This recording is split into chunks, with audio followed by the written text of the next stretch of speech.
Hi hello friends, எப்படி இருக்கீங்க? நல்லா இருக்கீங்களா?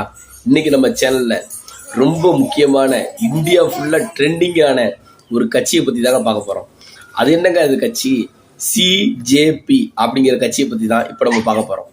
நாங்கள் பிஜேபி தானங்க கேள்விப்பட்டிருக்கோம். நீங்கள் என்ன சிஜேபிங்கிறீங்க? ஆமாங்க, சிஜேபி அப்படிங்கிறது சி ஃபார் காக்ரோச், இனம் கரப்பாம்பூச்சி அப்படின்னு அர்த்தம். காக்ரோச் ஜனதா பார்ட்டி அப்படிங்கிற பற்றி தான் பார்க்க போகிறோம்.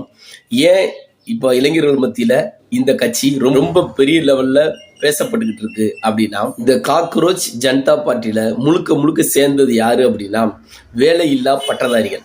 அவங்க தாங்க சேர்ந்துருக்காங்க. ஏன் சேர்ந்தாங்க? எதுக்கு சேர்ந்தாங்க? ஏன் பிஜேபி கட்சி இருக்கு இல்லையா, பாரதிய ஜனதா பார்ட்டி, அவங்க தான் இருக்கிறதுலேயே அதிகமான ஃபாலோவர்ஸ் வச்சுருக்காங்க. 8.9 மில்லியன் ஃபாலோவர்ஸ். அதெல்லாம் பீட் பண்ணி வெறும் 6 நாளில் 16.9 மில்லியன் ஃபாலோவர்ஸ் ஏன் வந்தாங்க? எதுக்கு வந்தாங்க? இப்போ அந்த காக்ரோச் ஜனதா பார்ட்டிக்கு இந்தியா முழுவதும் தடை விதிச்சிருக்காங்களே, ஏன் விதிச்சிருக்காங்க அப்படிங்கிறதான் டீட்டெயிலாக பார்க்க போகிறோம். அதுக்கு முன்னாடி உலகத்தில் நடக்கக்கூடிய எந்த விஷயத்தை நீங்கள் ஈஸியாக தெரிஞ்சுக்கணும்னு நினச்சிங்க அப்படின்னா நம்ம சேனலில் சப்ஸ்கிரைப் பண்ணுங்கள், பக்கத்தில் இருக்கக்கூடிய பெல் பட்டனை கிளிக் பண்ணுங்கள். அப்போ தான் நான் சொல்லக்கூடிய தகவல் உங்கள் செல்லுக்கு பறந்து வரும். வாங்க பார்க்கலாம். இந்த மாதம் 15ஆம் தேதிங்க கோர்ட்டில் ஒரு கேஸ். என்னங்க கோர்ட்டில் கேஸ் போய்கிட்டு இருக்கு அப்படின்னா, ஒருத்தங்க வேலைக்கு போகிறவங்க சர்டிஃபிகேட்டை மிஸ் பண்ணிட்டாங்க. அதை கண்டுபிடிக்க சொல்லி கேஸ் கொடுத்து கண்டுபிடிக்காம அதை கோர்ட் வரைக்கும் போயிருக்கு. அப்போ அந்த கோர்ட்டில் ஜட்ஜாக யார் இருக்காங்க அப்படின்னா, திரு சூரியகாந்த் அப்படிங்கிற மிகப்பெரிய நீதிபதி அந்த கோர்ட்டில் இருக்காங்க. அவங்களுக்கு முன்னாடி இந்த கேஸ் போகுது, வாதாடிக்கிட்டு இருக்காங்க.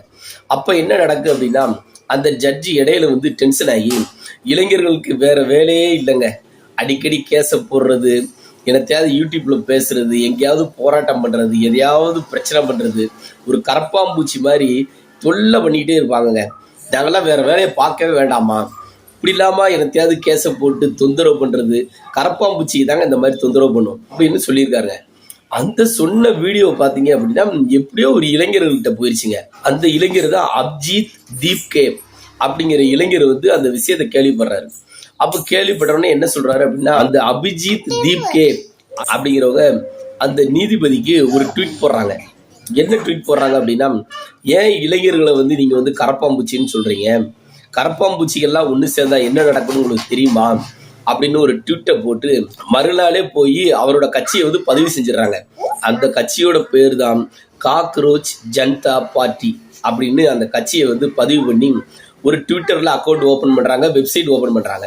அப்படி வெப்சைட் ஓப்பன் பண்ணி பார்த்தீங்க அப்படின்னா 16.9 மில்லியன் ஃபாலோவர்ஸ் இன்னைக்கு வந்துட்டாங்க.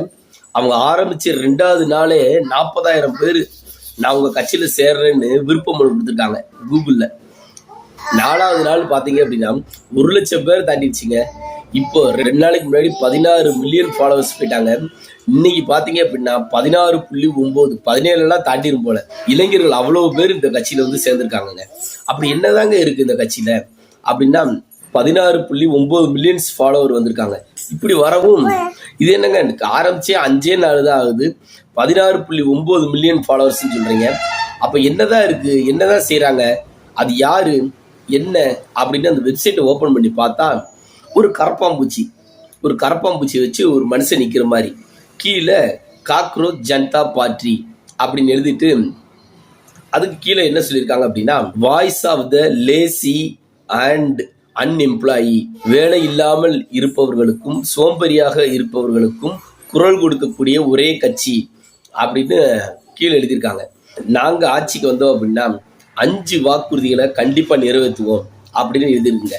என்னென்ன வாக்குறுதி அப்படின்னா, ஃபர்ஸ்ட் பார்த்தீங்க அப்படின்னா, மிகப்பெரிய நீதிபதிகள் ரிட்டையர்ட் ஆன பிறகு அவங்களுக்கு ராஜ்யசபா சீட்டு ஒதுக்குறாங்க, அதை நாங்கள் கொடுக்க மாட்டோம் அப்படின்னு ஃபர்ஸ்ட்.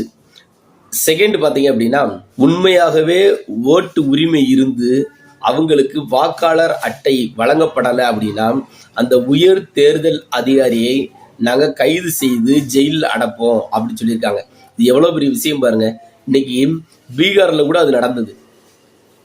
ராகுல் காந்திஜி அவர்கள் கூட சொல்லியிருந்தாங்க, ஓட்சோரி இங்கே நடக்குது அப்படின்னு. அதுக்கு இவங்க குரல் கொடுக்குறாங்க. பெண்களுக்கு 50% இடஒதுக்கீடு நாடாளுமன்றமாக இருந்தாலும் சரி, சட்டமன்றமாக இருந்தாலும் சரி, பெண்களுக்கு 50% இடஒதுக்கீடு வழங்குவோம் அப்படின்னு சொல்லியிருக்காங்க. 4வது, அம்பானி, ஆதானி அவங்களாம் இருக்காங்க இல்லையா, அவங்களோட மீடியாக்களை ஃபுல்லாக நாங்கள் வந்து க்ளோஸ் பண்ணுவோம். ஏன் க்ளோஸ் பண்ணுறோம் அப்படின்னா, இன்னைக்கு நடக்க இந்தியாவில் என்ன உண்மையாக நடக்குதுன்னே வெளிப்படையாக தெரியல. அதுக்கெல்லாம் காரணம் அந்த மீடியாக்கள் தான். அந்த மீடியாக்களை நாங்கள் வந்து க்ளோஸ் பண்ண போகிறோம். க்ளோஸ் பண்ணிட்டு உண்மையான இந்தியாவில் என்ன நடக்குது அப்படின்னு நாங்கள் தெளிவுபடுத்த போகிறோம் அப்படின்னு சொல்லியிருக்காங்க. 5வது, எம்எல்ஏ, எம்பி அவங்கெல்லாம் இருக்காங்க இல்லையா, அவங்க கட்சி மாறுறாங்க அப்படின்னா 20 வருஷம் தேர்தலில் நிற்கிறதுக்கு தடை விதிக்க போகிறோம் அப்படின்னு சொல்லியிருக்காங்க.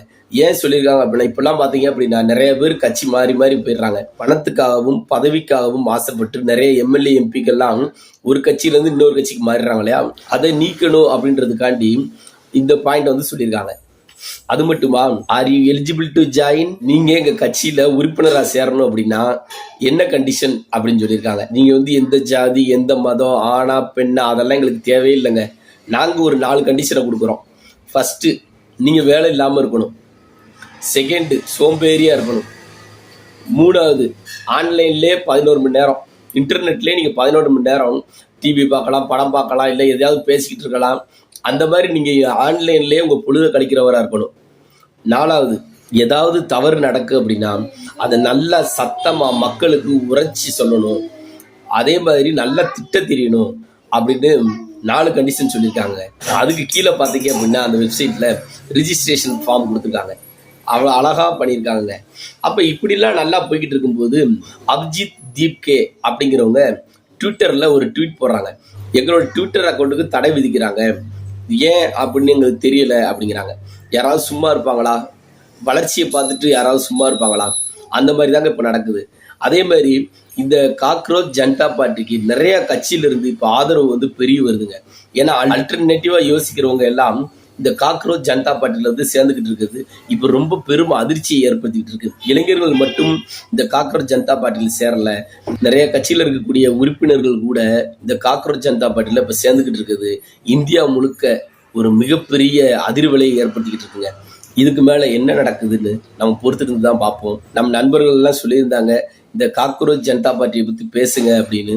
அதனால இன்னைக்கு டீட்டெயில்டாக என்னால் முடிஞ்ச அளவுக்கு சிம்பிளாக உங்களுக்கு சொல்லியிருக்கேன். சரிங்களா? வாங்க மற்றொரு காணொளியில் சந்திக்கும் வரை உங்களிடமிருந்து நான். நன்றி, வணக்கம்.